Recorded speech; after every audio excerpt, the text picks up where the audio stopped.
खुलुमबाय दिनै मोनाबिलिनि खौराङाव फिन खेबसेयाव बयखौ बरायनानै लाग्रोबाय। दासिमनि खौरांफोरा जाबाय।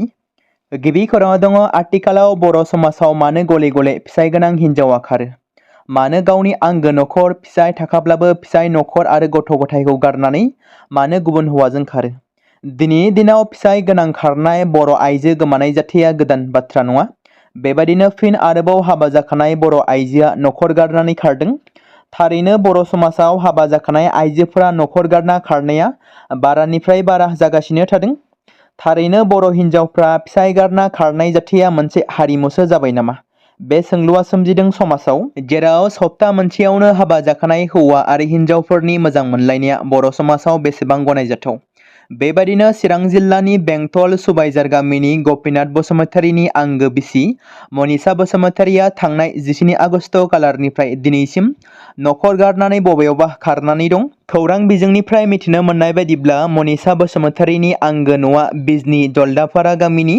दा बिसोरहा 1 बोसोर बैसोनि सोरां बसुमतारी मुंनि सासे फिसाज्ला दंमोन, जाय गथ'आ बिमाखौ नागिरनानै गाबबाय थायो।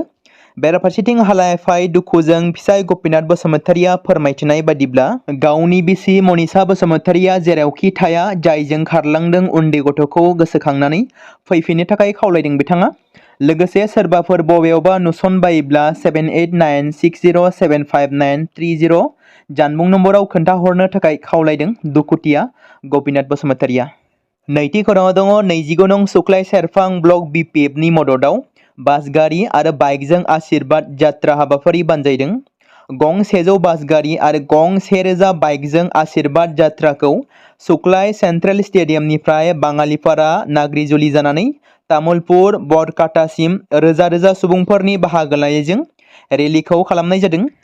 दिनै हाबाफारिखौ बेखेवनानै होयो BPFनि बिजाथि सायख'जानाय 29 नं सुक्लाय सेरफां बियाबनिनो BPF दोलोनि बिजाथि गणेश कछारीया फ्लेग अफ खालामनानै बेखेवनानै होदों। 29 नं सुक्लाय सेरफां बियाबनि BPF दोलोनिफ्राय गासै 6000 सुबुंफोरखौ बाहागो लानानै बे आशीर्बाद जात्राखौ तामुलपुरनि बरकाटासिम लानाय जादों आरो BPFनि बिजाथिया गावनि बियाबाव 100% देरहागोना रोखा होननानै फोरमायथियो खौरांगिरिनि सिगाङाव। थामथि खौराङाव दङ समाजारि बिजोङाव बावैसो सिगांनिफ्राय गोसारदों मोनसे जोबोर दुखुनांथाव जाथाय। जाय जाथाया नखर आरो ओनसोल नाङैनो दुखुनि साया लाबोदों। जाथाया बहा जादों खौराङाव मख'नाय जायाखैब्लाबो जाथाया गासै सुबुंफोरखौनो दुखुआव खोख्लैदों। जेराव सासे जोनोम होगिरि बिमाया उन्दै खुदिया जोनोम होखांनायनि उनावनो बिमाया गावनि अबथिरा जिउखौ खोमाना लानांदों। बर' समाजाव जानाय बे जाथाया थारैनो जोबोर दुखुनांथाव। बेराफारसेथिं जोनोम जानाय उन्दै खुदिया गथ'आ बिमानि अननाय महर मोखांखौ नुनो थाखाय आद्रा जानानै एबा सिमां जानानै थासिगोन। ब्रैथि खौराङाव दङ नोंथांनि सिपि एबा नोंथांनि पकेटाव थारैनो 500 रांनि नट थाथारनांगोन। 1 सेप्तेम्बर 2025 मायथाइनिफ्राय हादोराव बे 500 रांनि नटनि सोमोन्दै मोनसे गोदान नेमखान्थि बाहायजागोन। बेनि गेजेराव रिजार्भ बेंकआ बे नेमखौ रायजोआरि खालामदों। दानिफ्राय नोंथांनि सिपिआव 500 रांनि नटखौ बाहायनो थाखाय माखासे जर'खा सर्तफोर थागोन। 1 सेप्तेम्बर 2025 मायथाइनिफ्राय गोदान नेमआ बेंकफोराव 500 रांनि नट जमा खालामनायनि थाखाय बाहायजागोन। दानिफ्राय नोंथाङा 500 रांनि नट महरै बेंकआव 10,000 रां जमा खालामनो हानाय नङा। बेनि सोलायै जेब्ला बेंकआव 500 रांनि नटफोरखौ जमा खालामो अब्ला नोंथाङा नोंथांनि सिनायथि फोरमानजों लोगोसे सोमोन्दो गोनां माखासे फारिलाइखौ एबा फोरमानलाइखौ जमा होनांगोन। रिजार्भ बेंकआ बुंनाय बायदिब्ला बे राहाखौ नंखाय रां बिलाइ फोसावनायखौ होबथानो आरो डिजिटेल लेनदेनफोरखौ बांहोनो थाखाय बे राहाखौ लादों। RBIआ रोखा खालामदों दि 1 सेप्तेम्बर खालारनिफ्राय बेनि उनाव हादोराव गोजाम 500 रांनि नटफोरखौ बाहायनानै खालामनाय लेनदेनफोरा जोबोद खम जागोन। थांनाय मोनायाव काचारनि नेहरू फरायसालिमायाव दुंहाव थासारि जालाङो। जाय दुंहाव थासारिया फरायसालिमायाव सोमजिदोंमोन जेब्ला फरायसाफोरनि मोनसे हानजाया 2 गुबुन फरायसाफोरखौ गाग्लोबदोंमोन।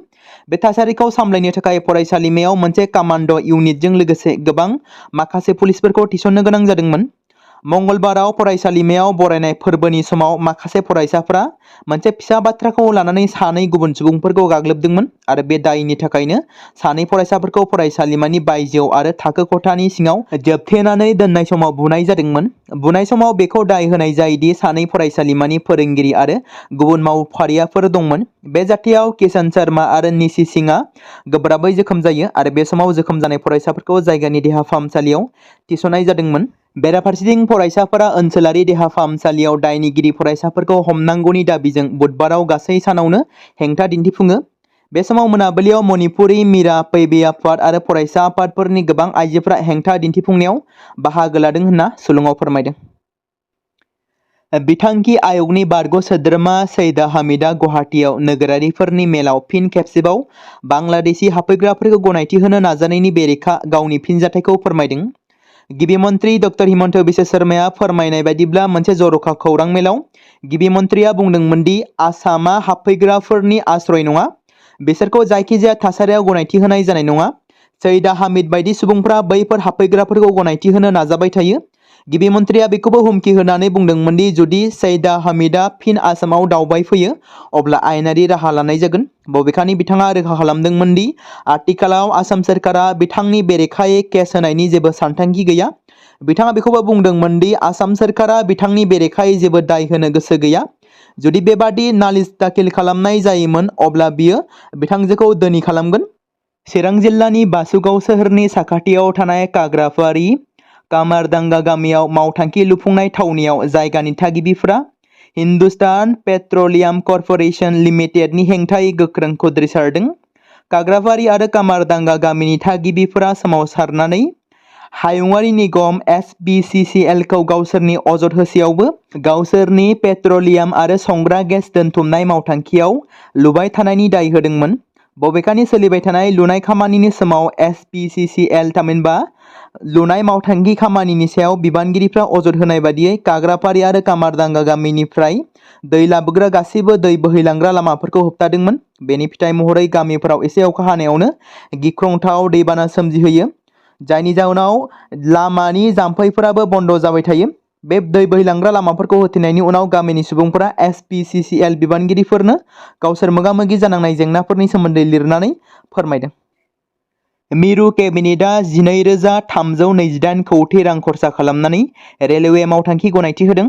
गुजरातनि कच्छ ओनसोलाव मोनसे गोदान रेल लाइन लुनाय जागोन आरो बे लाइनआ तेजपुर, हाजीपीर, लुना, बायर आरो लखपतखौ फोनांजाबगोन।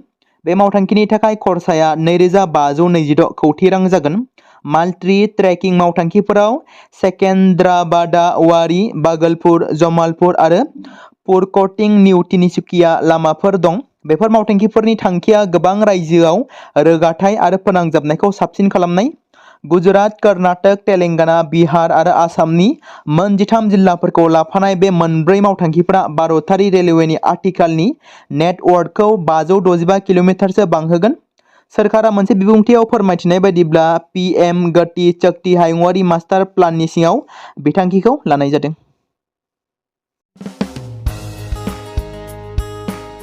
बे समाव मोनसे गोनां फोसावथाय बर' सावथुन नायनानै मोजां मोनग्रा गासै बर' रायजो राजाफोरनि गेजेराव लानानै फैदों मोनसे बर'नि OTT प्लेटफर्म गोनां, जाय प्लेटफर्मनि गेजेरजों नोंथांमोना बर'नि गोदान गोजाम सावथुनफोरखौ नुनो मोनगोन। थांनाय माखासे बोसोर सिगां बर'नि गेजेराव लानानै फैनाय निउबो एप बायदिनो फिन आरोबाव लानानै फैदों बर' रायजो राजाफोरनि थाखाय। बे बाथ्राखौ मख'नाया गोनांदि 2025 मायथाइनि जानुवारि दानाव ओंखारनाय आंगो स्ट्रिम मुंनि मोनसे OTT प्लेटफर्म गोनां निउबो एपनि गेजेरजों नोंथांमोना गोबांथार बर'नि सावथुनफोर जेरै ट्रेजेडि, रमान्टिक, एक्सन आरो कमेडिजों बुंफबनाय सावथुनफोरखौ नुनो मोनगोन। जेरै सनानि नखर, थांखि गैयै समाज, अनसुला आफा, हिर', बिमा बायदि बाजै, अर, थैसाम, वान्टेड, संदान आरो रं नाम्बार बायदि सावथुनफोरा मख'जाथाव। बेफोर सावथुनफोरखौ नायनो थाखाय नोंथांमोना गिबियावनो आंगो स्ट्रिम एपखौ गाव गावनि मबाइलाव थानाय प्ले स्ट'रनिफ्राय डाउनल'ड खालामनानै लोगोसे इनस्टल खालामनानै गावनि मबाइल नाम्बारजों लग इन खालामनानै लाग्रोनांगोन। बेनि उनाव नोंथांमोना गोबांथार नुनो मोनै सावथुनफोरखौ गुगोल पे, फन पे आरो पेटिएमजों रं नाम्बार सावथुनखौ नायनो थाखाय 60 रां आरो संदान सावथुनखौ नायनो थाखाय 80 रां, वान्टेड सावथुनखौ नायनो थाखाय 60 रां, थैसाम सावथुनखौ नायनो थाखाय 60 रां बेबायदिनो गोबांथार नुनो मोनै सावथुनफोरखौ नायनो थाखाय सुबिदा खालामनानै होदों आंगो स्ट्रिम प्लेटफर्मा। फिन नोंथांमोननि गेजेराव फोरमायबावनो लादों बर' सावथुन नायनानै मोजां मोनग्रा गासै बर' रायजो राजाफोरनि गेजेराव लानानै फैदों मोनसे बर'नि OTT प्लेटफर्म गोनां, जाय प्लेटफर्मनि गेजेरजों नोंथांमोना बर'नि नुनो मोनै सावथुनफोर जेराव गोदान गोजाम सावथुनफोरखौ नुनो मोनगोन। बे बाथ्राखौ मख'नाया गोनांदि 2025 मायथाइनि जानुवारि दानाव दिहुनजानाय आंगो स्ट्रिम मुंनि मोनसे OTT प्लेटफर्म गोनां एपनि गेजेरजों नोंथांमोना गोबांथार बर'नि ट्रेजेडि, रमान्टिक, एक्शन आरो कमेडिजों बुंफबनाय सावथुनफोरखौ नुनो मोनगोन। जेरै रं नाम्बार, संदान, वान्टेड, थैसाम, अर, बिमा बायदि बाजै, हिर', अनसुला आफा, थांखि गैयि समाज, सनानि नखर बायदि बायदि सावथुनफ्रा मख'जाथाव। बेफोर सावथुनफोरखौ नायनो थाखाय नोंथांमोना गिबियावनो आंगो स्ट्रिम एपखौ गावनि मबाइलाव थाखानाय प्ले स्ट'रनिफ्राय इनस्टल खालामनानै गावनि मबाइल नाम्बारजों लगइन खालामखांनायनि उनाव नोंथांमोना गोबांथार नुनो मोनै सावथुनफोरखौ गुगोल पे, फन पे आरो पेटिएमजों रं नाम्बार सावथुनखौ नायनो थाखाय 60 रां, संदान सावथुनखौ नायनो थाखाय 80 रां, वान्टेड सावथुनखौ नायनो थाखाय 60 रां, थैसाम सावथुनखौ नायनो थाखाय 60 रां बेफोरबायदिनो अर सावथुनखौ नायनो थाखाय 60 रां पे खालामनांगोन। बेबायदिनो गोबांथार नुनो मोनै बर' सावथुनफोरखौ नायनो थाखाय सुबिदा खालामनानै होदों आंगो स्ट्रिम प्लेटफर्मा।